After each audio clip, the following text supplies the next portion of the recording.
Today, we are stepping into a place that carries both weight and silence. So, this is the largest military cemetery in France, which is basically said to be a resting place for thousands of soldiers whose lives were shaped by war. So, without wasting any more of your time, let's head right into it and check it out.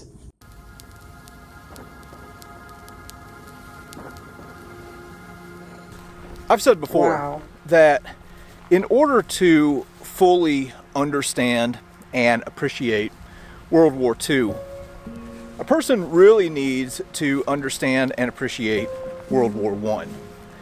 The Great War left a scar, literally and figuratively, across the nation of France that would have ripple effects for generations.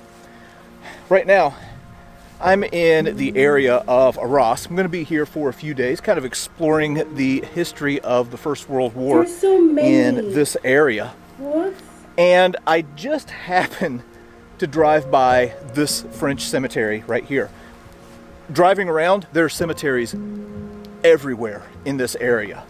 I mean, you don't even have to look for them. They're just all over the place. And this one right here, as big as it is not even the biggest one in this area.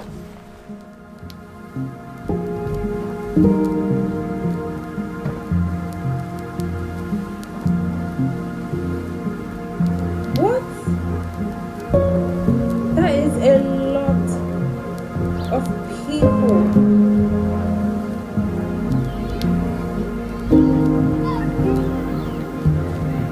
I can't even imagine the numbers. What?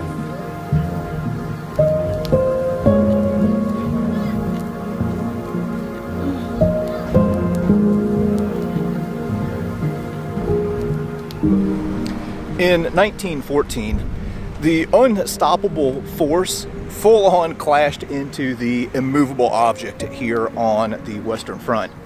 And as the Central Powers and the Allies found themselves becoming more and more entrenched and not being able to go through each other, the next available option was to try and go around. This started something that became known as the Race to the Sea, where both the Allies and the Central Powers were trying to outflank each other to get to the English Channel first. Well, if you would have been a French citizen during this period of time, you would not want your village or town to be in the path of these two juggernauts. And the spot where I'm at right now, in Ablain, Saint-Nazaire, found themselves in that unfortunate position.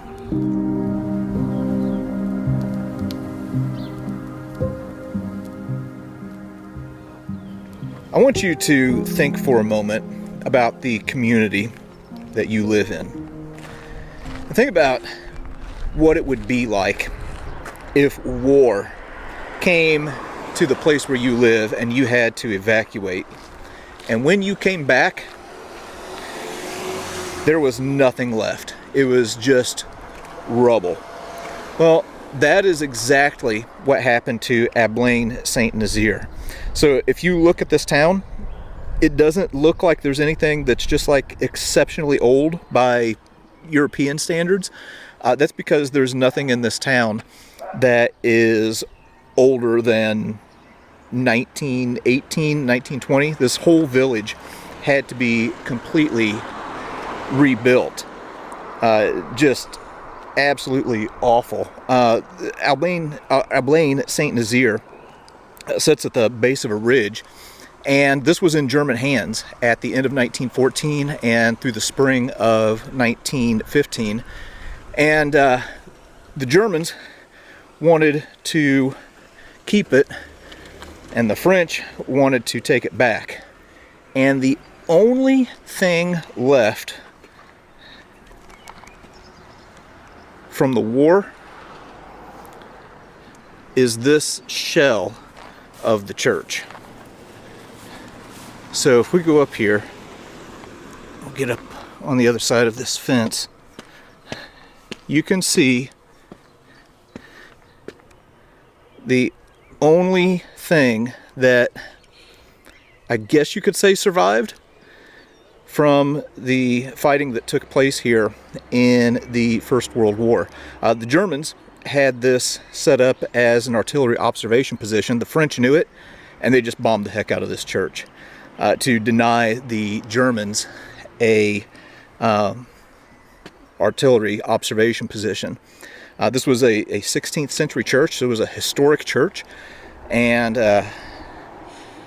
yeah, you can see what happened to it. After the war, rather than rebuild the church right here, they decided to leave this shell as an everlasting reminder of what had happened in this village. And then they built a new church up the hill. And just beyond this is the high ground that the French were wanting to desperately take back, and they would expend thousands upon thousands of lives to make it happen.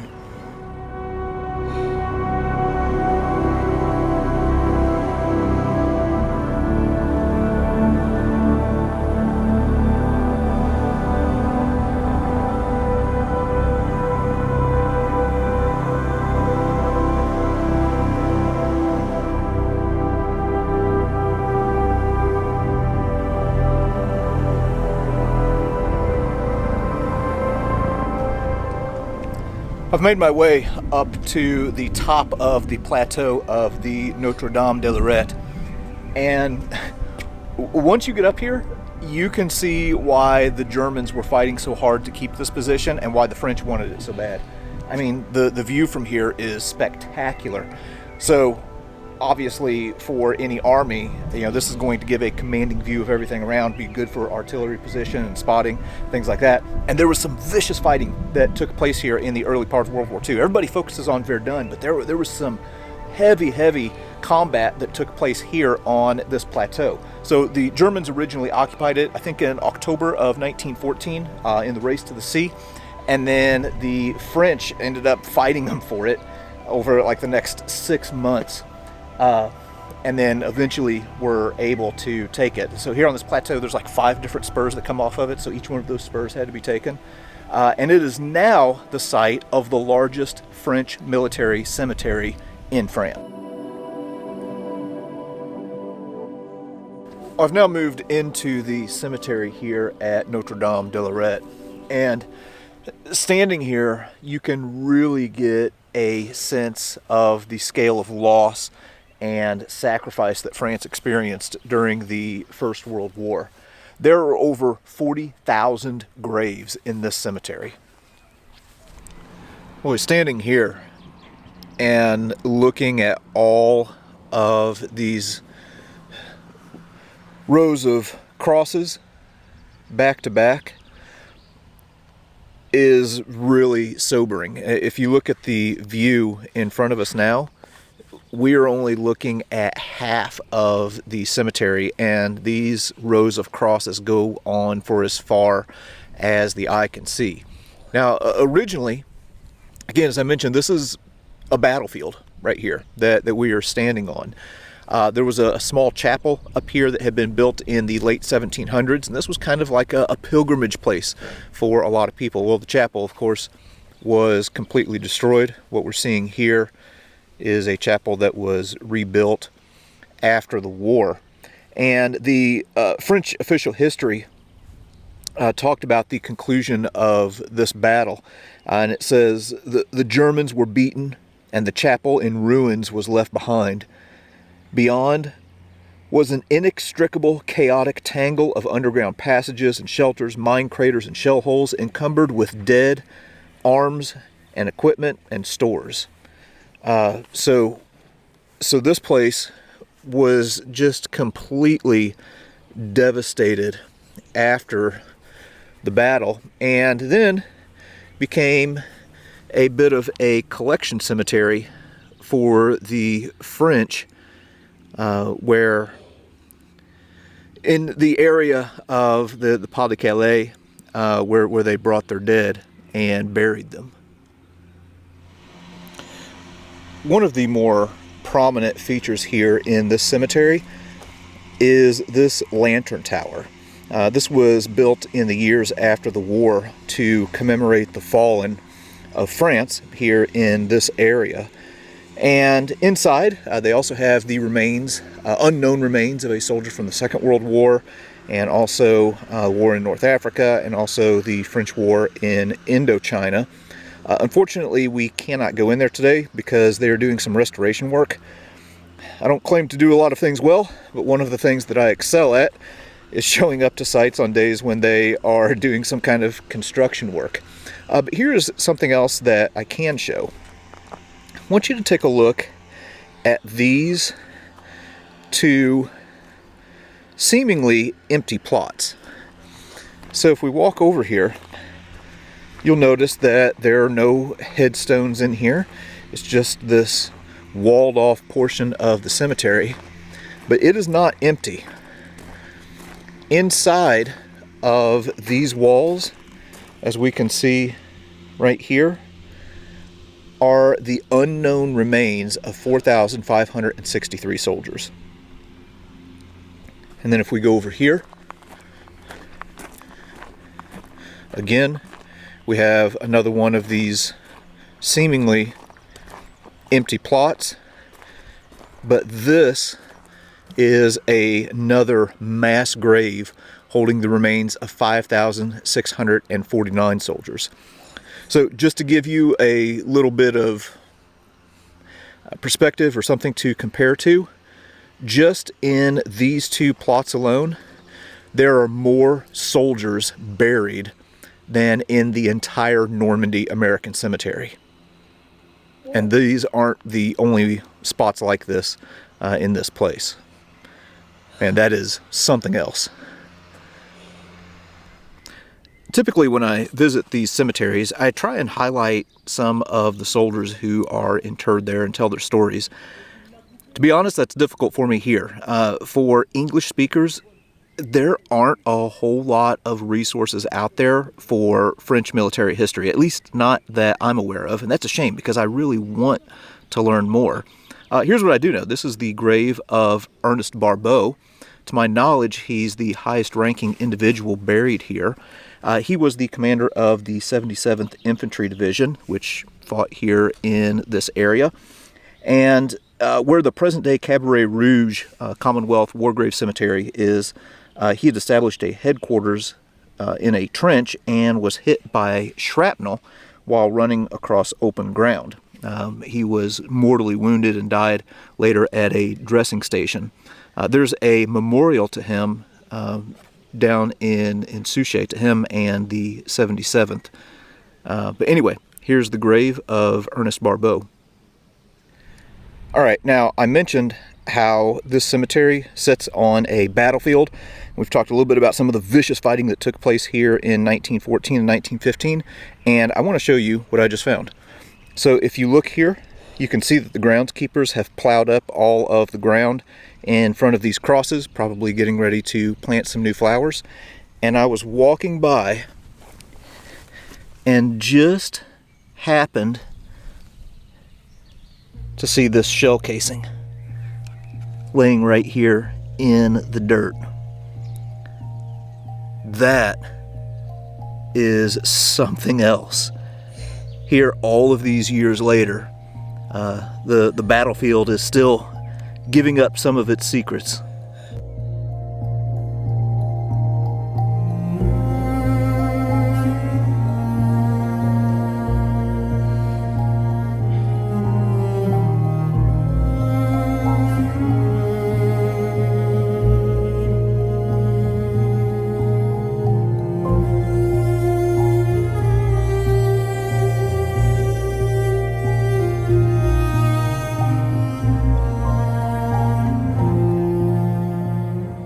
I mentioned how, as an English speaker, it's sometimes difficult to get access to French military history when it comes to the Great War beyond anything that's just kind of surface level, which is really a shame. So I will freely admit that when it comes to the French actions here on the plateau of Notre-Dame de Lorette, my knowledge is kind of limited, but that's why I'm here, here to learn. What we are looking at right now is a monument to General Maistre, I think is how you say his last name. He was the general in command of the French 21st Division. That is the division that ended up securing these heights in the spring of 1915, and I really like this monument. You can see he's there with a regular soldier, and he's standing among these pockmarked ruins. This monument was dedicated in May of 1927, so within 10 years of the end of the war, and is placed at the spot that is thought to be the command post of General Maistre. All right, so that was a little bit from the cemetery, but there's one more memorial that they have up here that I really want to show. So we've just entered into the Ring of Remembrance, and what you are looking at are all of these panels, and on these panels are over 580,000 names of soldiers who died, not in just World War I in general, but World War I in the Pas-de-Calais region. So just this region where we are today. That is absolutely wild. Wow. And the 580,000 names are from all nationalities. They're all in alphabetical order. They're not divided up by country. So you have Germans, Belgians, French, British, people from all over the world whose names are here on these walls, just kind of adding weight to the overall tragedy of this conflict. I'm just going to point out a few names etched into these panels. Here is the name of Francois Fabre. Francois Fabre was the winner of the 1909 Tour de France and was killed here in this area. So here we have an elite athlete who lost his life in the Great War. Here in the K section, we have the name John Kipling. This man was the son of author and poet Rudyard Kipling. There in the middle of the screen, you can see the name Paul Malk. Paul Malk was a soldier in the German army and is thought to be the youngest enlisted soldier who was killed during the war. He died in June of 1915 and was 14 years old when he died. Here among all of the names on this panel, you come across one that is a little bit different. This name right here, that of Joseph Standing Buffalo. Joseph Standing Buffalo fought with the Canadians and was killed in September of 1918 in the area of Arras, and was the grandson of Chief Sitting Bull. So Chris Mowry, on one of his channels, I think it will at the time that I'm filming this, I think it's going to be on his Stories of the Great War channel, is going to be visiting the grave of Joseph Standing Buffalo. So you'll want to check that out.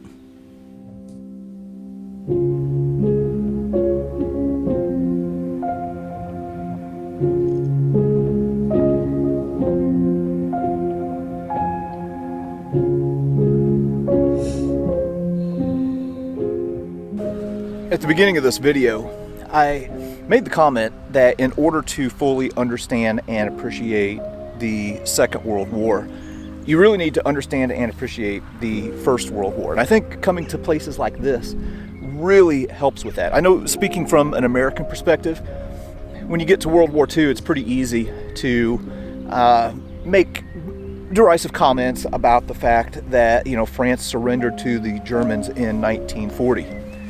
But when you come to places like this and you see the scale of the loss that France endured in the First World War,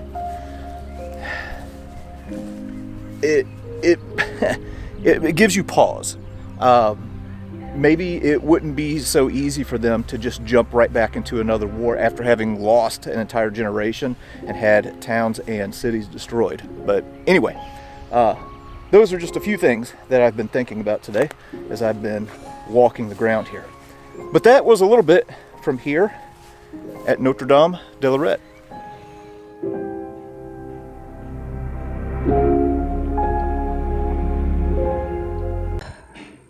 Standing in a place like this makes you see history different. It changes how you think about history. Like, it literally stops being something that you read about.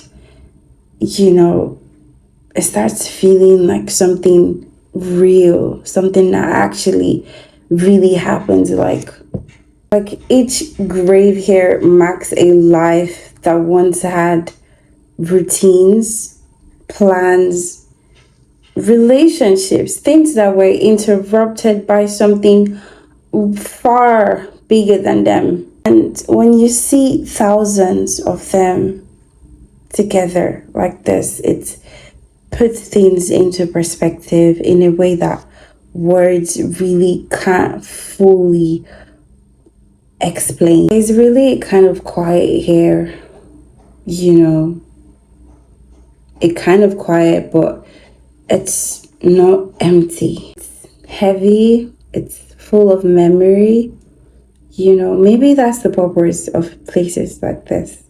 It's not just a reminder of the past, it's to remind us of the cost of it. This was really eye-opening for me. I've never even seen such a place like this before. It was really, really eye-opening, and it helped me to actually confront the reality of the past. Like, wow, this actually really happened. Like, whoa. I hope you guys watching out there also felt the same way. I hope it was also an eye-opener for you guys. And if you're from France and you know about this place or you've been there before, I would love to know how it felt to be there in person. Thank you so much, you guys, for watching, especially if you've made it this far. I will see you guys in my next video. Have a lovely day ahead of you. Bye.